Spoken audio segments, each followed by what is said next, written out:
right? So that's very easy to do, right? So basically, when I solve for the second equation, I'm just going to modify the dw dt, and the returning is plus f. Well, plus f. So I'm going to say wxx plus f is going to be wxx plus. Well, I need a x over here, so x is going to be length space of 0, 1, and n plus 1, right? And I'm going to add a sign of 2 times pi times 2 times x 1 to n minus 1, right? So that's the proper delta x I should be adding here. So if I do this, okay, so if I add a linear growth term onto this, and we solve this, oh yeah, I need to transpose this, and for example, I figure I plot x w2 and w, well, and w2 and 1, right? So that's repeating again. What I get is wait, why do I still get 10 to the minus 3? Oh yeah, I'm getting 10 to the minus 3 because it's actually let's see.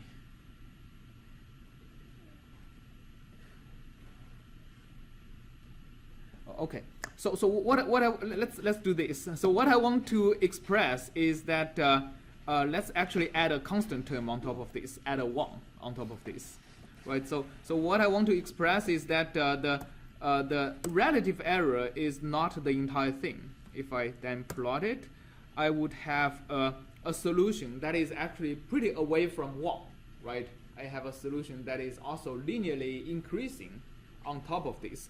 So if you basically do y-lim of minus 0.6 and 0.6 to zoom it out, you have, well, I think I should be saying 0.6 to 0.6 to zoom it out.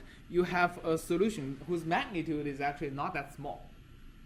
All right, and we know that the analytical solution you get should also be added to 0.05 because that's a linear increase term, right? And what you get is this. So if you just look at the relative error here is actually pretty small. So it's actually not just the relative error that actually matters over here. So why is it? Yes? What is the time step that's chosen between the two solutions? What is the... does ODE45 always choose the same time step? Or? Yes, we did always choose... Oh, okay, so here's the question. Yeah, so what did ODE45 choose for the time steps? So, well, in this case, it chose 49 steps. And what if you do that?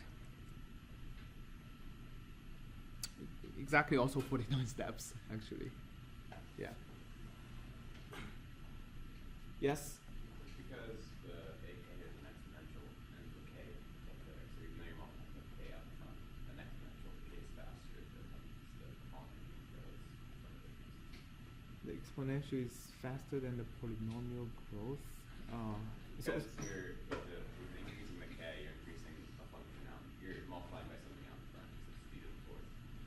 But at the beginning, you have like an exponential that has K in it, has K squared, negative K squared. So since that exponential is going to go down faster than the increase in the polynomial, but it should be smaller. I think you have a good emphasis on the exponential function being decaying. So that's actually one of the keys. So let me, before I do this, before I go into the explanation, let me just show these two cases, right? One case with k equal to 2 with a constant growth. The other is, let's also make a figure and just plot w, which we have for the regular one. And hold on, and So this is for k equal to 1. This is for k equal to 2, right? And as you can see, the k equal to 2 actually has a much smaller error, no matter if you count absolute or relative. So the reason why the k equal to 2 case has a bigger truncation error, but ended up having a smaller solution error, is because truncation error doesn't translate into solution error at a one-to-one basis. So how does the truncation error goes into the solution error? Yes? If your initial solution is bad, but it'll decay faster than eventually, it'll be more accurate, but it depends on how much error you have in the first place, right?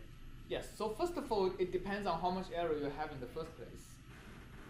And two, actually, it accounts for two things. One is how much of this error actually goes into your solution error.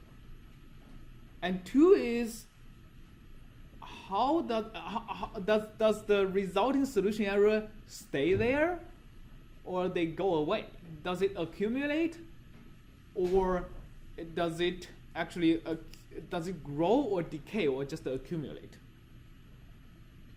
Okay, so I can show you one thing that actually makes the point.